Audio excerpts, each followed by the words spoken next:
Assalamualaikum warahmatullahi wabarakatuh. Bismillah walhamdulillah, wassalatu wassalamu ala rasulillah Sayyidina Muhammadin ibni Abdillah wa ala alihi wa sahbihi wa man wala, amma ba'd. Al-Quran mukjizat Allah yang kekal sampai hari kiamat, karena Al-Quran merupakan satu-satunya mukjizat yang keagungannya melebihi mukjizat-mukjizat yang lain. Oleh karenanya turunnya Al-Quran ini merupakan karunia Allah yang paling besar, mukjizat Allah yang paling besar, sehingga memperingati nuzulul Quran, turunnya Al-Quran ini merupakan sebuah kewajiban rasa syukur seorang muslim. Maka turunnya Al-Quran itu sebagaimana yang diceritakan oleh Allah dalam Al-Quran surat Al-Baqarah, A'udzu billahi minasyaitonir rajim. Syahrul Ramadan alladzi unzila fihi al-Qur'an hudan lin-nasi wa bayyinatin minal huda wal furqan. Bulan Ramadan adalah bulan yang diturunkannya di dalamnya Al-Quran sebagai petunjuk bagi manusia dan sebagai penjelas bagi manusia, wa bayyinatin minal huda wal furqan, sebagai penjelas dari petunjuk, wal furqan, dan sebagai pembeda antara yang batil dan yang hak, antara yang hak dan yang batil. Menurut Imam Al-Baghawi dalam sebuah tafsir beliau mengatakan bahwa proses nuzulul Al-Quran ini, turunnya Al-Quran yang dimaksudkan yang terjadi di bulan Ramadan adalah turunnya Al-Quran dari Lauhul Mahfuz ke Baitul Izzah, langit dunia. Ada juga yang mengatakan menurut tafsir Jalalain yang dimaksudkan turunnya Al-Quran ini adalah turunnya Al-Quran pertama kali dari Baitul Izzah kepada Rasulullah SAW. Walaupun turunnya Al-Quran ini secara berangsur-angsur selama 22 tahun, kurang lebih 22-23 tahun. Hadirin yang dirahmati Allah Subhanahu wa Ta'ala, seorang ulama pernah mengatakan, kullu ma yata'allaqu bil Qur'anil Karim fahuwa karim. Setiap sesuatu yang ada hubungannya dengan Al-Quran yang mulia, maka dia akan mulia. Kita tahu bulan yang diturunkannya Al-Quran itu adalah bulan Ramadan. Maka jadilah bulan itu menjadi bulan yang paling baik di antara bulan-bulan yang lain. Kita tahu malaikat yang bertugas untuk menurunkan Al-Quran, untuk menyampaikan Al-Quran, yaitu Malaikatul Jibril. Maka menjadilah Malaikat Jibril itu sebagai Sayyidul Malak, Sayyidul Malaikah, tuannya para malaikat. Kita tahu Nabi yang diturunkan kepadanya Al-Quran, yakni Nabi Muhammad SAW. Maka jadilah Nabi Muhammad sebagai Sayyidul Anbiya wal Mursalin, yakni Nabi yang paling mulia, Rasul yang paling mulia di antara Nabi dan Rasul yang lainnya. Kita tahu umat ini banyak, tetapi umat yang paling mulia yakni umat yang diturunkan kepadanya Al-Quran.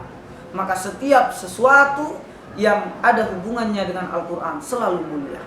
Maka juga manusia yang ada hubungannya dengan Al-Quran, manusia yang kerinduannya terhadap Al-Quran, kemudian manusia yang menjadikan Al-Quran sebagai teman hidupnya, manusia yang cintanya kepada Al-Quran itu luar biasa, maka manusia ini juga akan diangkat oleh Allah kedudukannya. Maka saya pernah membaca sebuah kisah di dalam kitab yang sudah diterjemahkan ke bahasa Indonesia, yang dikaryang oleh Dr.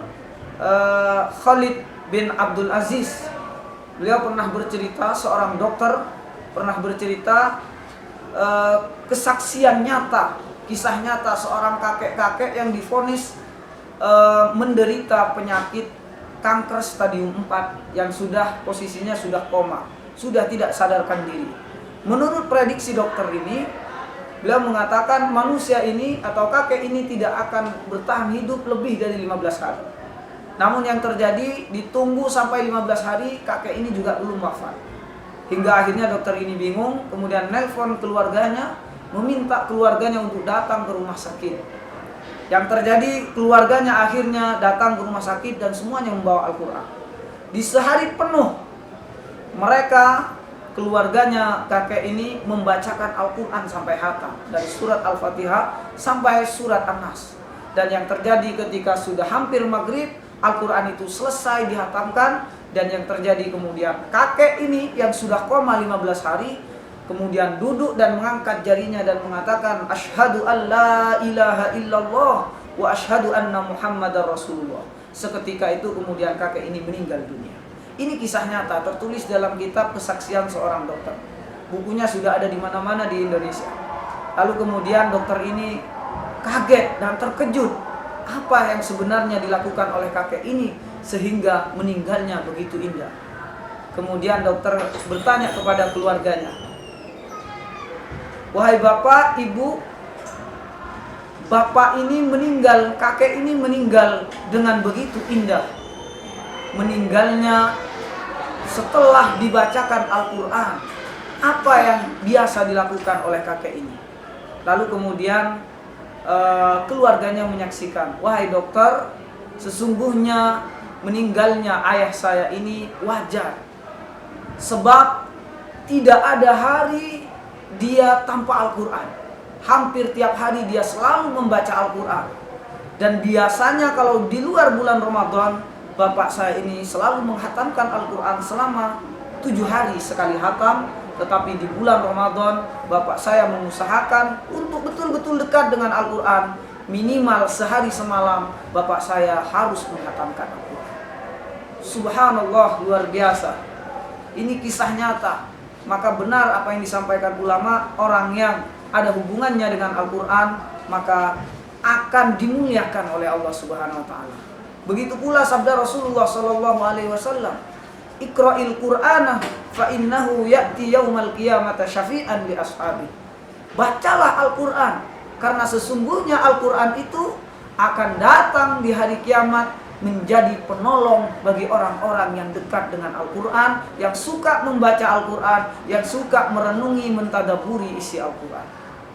Mudah-mudahan apa yang dapat saya sampaikan yang sangat singkat ini menjadi ilmu yang barokah dan bermanfaat, dan membuat kita termotivasi kembali untuk mendekatkan diri kepada Allah melalui membaca Al-Quran, menghafalkan Al-Quran, dan mentadabburi isi Al-Quran. Dan yang terakhir, kita bisa memaksimalkan untuk melakukan apa-apa yang diperintahkan oleh Allah melalui Al-Quran, kitab suci yang sudah diturunkan. Terima kasih. Wallahul muwaffiq ila aqwamit thoriq. Ihdinas siratal mustaqim. Assalamualaikum warahmatullahi wabarakatuh.